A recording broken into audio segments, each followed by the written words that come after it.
निर्माता, भारत के प्रथम कानून मंत्री, भारत रत्न डॉक्टर भीमराव अंबेडकर जी के चरणों में नमन करते हुए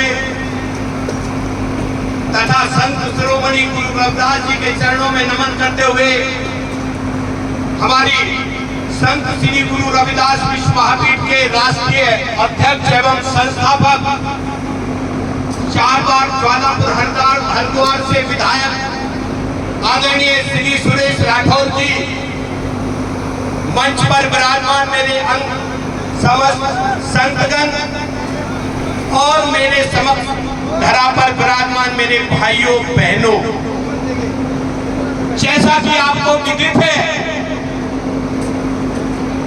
कि बाबा साहब का जीवन बड़े संघर्ष में व्यतीत हुआ था। जब बाबा साहब शिक्षा ग्रहण कर रहे थे तो विद्यालय में कहा गया कि आपको अंदर बैठ के पढ़ने की अनुमति नहीं होगी। तो बाबा साहब ने कहा ठीक है, कोई बात नहीं, मैं फिर भी पढ़ूंगा। उसके बाद कहा गया कि बाहर भी बैठकर पढ़ने को कोई डांट पट्टी नहीं मिलेगी। फिर भी कहा गया कि मैं फिर भी पढ़ूंगा। शायद वो अपमान बैठ जाते तो शायद आज विद्वान नहीं बन पाते। उनका जीवन बड़े संघर्ष में रहा है। कहते हैं कि जिंदगी जीना आसान नहीं होता, कहते हैं कि जिंदगी जीना आसान नहीं होता और संघर्ष के बिना कोई महान नहीं होता। कहते हैं कि जिंदगी जीना आसान नहीं होता और संघर्ष के बिना कोई महान नहीं होता। और जब तक पड़े ना हथौड़े की चोट तब तक पत्थर भी भगवान नहीं होता, पत्थर भी भगवान नहीं होता। और यूं तो बड़े देश में बड़े बड़े राजपुरुषों की जयंतियां राष्ट्रीय स्तर पर मनाई जाती है, लेकिन एक ही शख्सियत ऐसी है, वो बाबा साहब, जिनकी राष्ट्रीय स्तर पर ही नहीं बल्कि विश्व स्तर पर जयंती मनाई जाती है। यूं तो होते हैं सभी आदमी, यूं तो होते हैं सभी आदमी, पर है वही आदमी जो आदमी के काम आए आदमी। यूं तो होते हैं सभी आदमी, पर है वही आदमी जो आदमी के काम आए आदमी।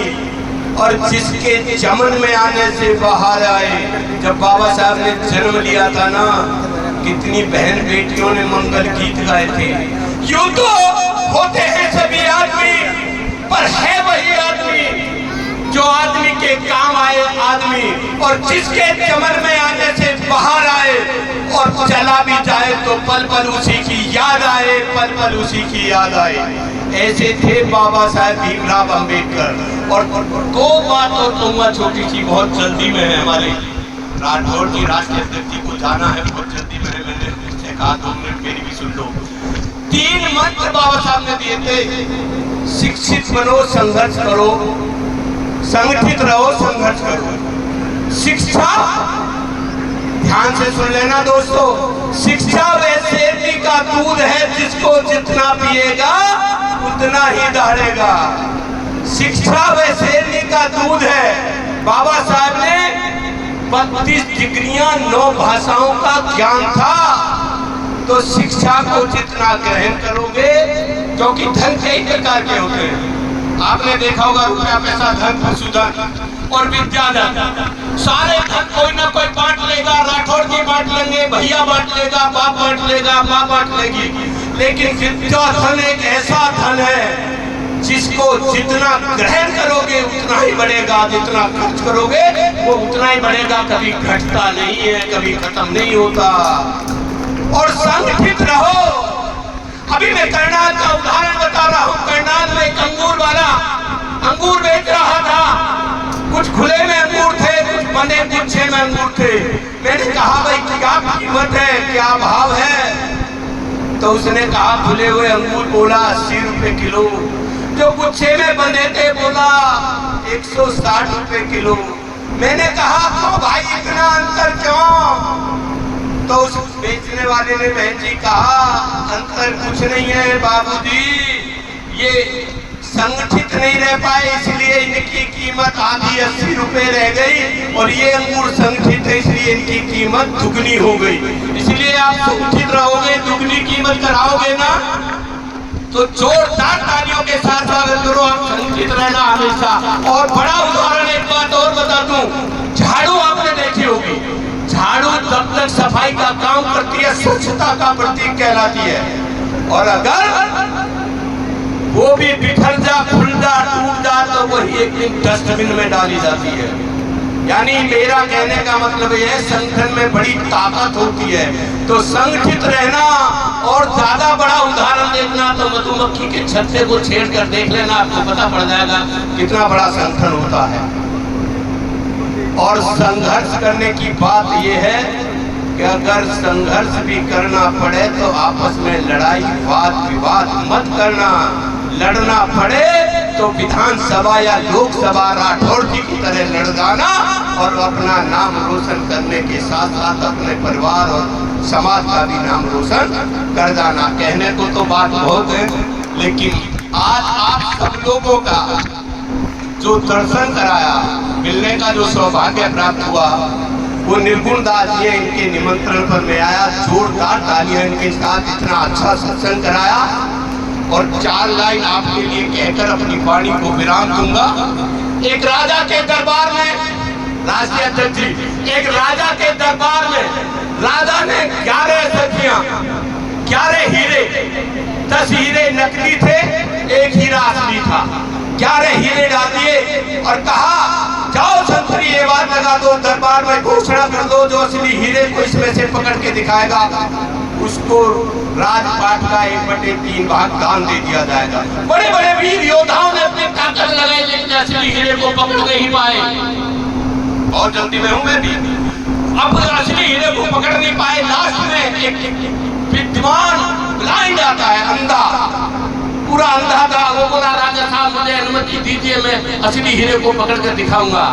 राजा साहब बोले, अच्छे विद्वानों ने अपनी ताकत लगा ली, असली हीरे को पकड़ नहीं पाए, तुम अंधे हो, तुम क्या पकड़ोगे? वो विनती करने लगा कि राजा साहब मुझे एक मौका दीजिए। क्या राजा साहब ने मौका दिया, और उस अंधे ने उस असली हीरे को पकड़ के राजा साहब को सौंप दिया। राजा साहब बोले, अच्छा ये तो बताओ, राजपाट का 1/3 भाग तो आपको जाओ दे दिया गया, लेकिन ये तो बताओ आपने असली हीरे को पकड़ा कैसे? तो उसने कहा, राजा साहब, नकली हीरे की तासीर गर्म होती है और असली हीरे की तासीर शीतल होती है, इसलिए मैंने उसको पकड़ लिया। आप सब सत्संग में आए, शीतल हैं, असली हीरे हैं, आप असली हीरे हैं। इतने अच्छे कार्यक्रम में उपस्थित हुए हैं, जोरदार तालियां बजाइए अपने लिए भी। आप मेरे लिए भले ही कम बजाएं, वैसे मैंने देखा था भाई, मैं उत्तर प्रदेश का निवासी हूँ, लेकिन हरियाणा विकसित प्रदेश में कहा जाता, लेकिन तालियों में आपने वास्तव में कंजूसी बरती, आने में भी थोड़ी कंजूसी बरती, तो तालियों में भी आने में थोड़ी कंजूसी बरती। तो जोरदार एक बार अपने लिए ताली बजा दीजिए। और हमेशा संगठित रहना, शिक्षित रहना और संघर्ष करना। बाबा साहब के संत श्री गुरु रविदास जी के कोई एक भी उपदेश को अपने जीवन में उतार लेना, अपना और अपने नाम आप अपना रोशन कर जाना। जय भीम, जय भारत। अपनी वाणी को विराम देता हूँ। जब तक सूरज चांद रहेगा,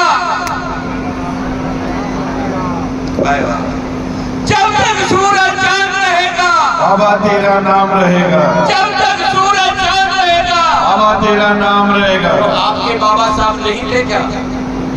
आपके नहीं थे? बाबा साहब ने क्या नहीं दिया आपको? संविधान दिया, मौलिक अधिकार दिए। तो जोर से बोलो ना, जब तक सूरज चांद रहेगा, बाबा तेरा नाम रहेगा। डॉक्टर बी आर अम्बेडकर अमर रहे, अमर रहे। डॉक्टर बी आर अम्बेडकर अमर रहेगा। जब तक सूरज चांद रहेगा, बाबा तेरा नाम रहेगा। वास्तव में भाई मेरी ये शिकायत मुलाकात रहेगी। अगली बार हरियाणा में फिर उपस्थित होऊंगा, शायद इस शिकार पुण्य मिलने देंगे। नारा बोलने में वास्तव में आप कमजोर हैं, थोड़ा अगली बार ताकत लगा के आना।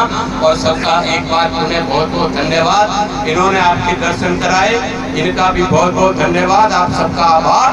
जय भीम, जय भारत।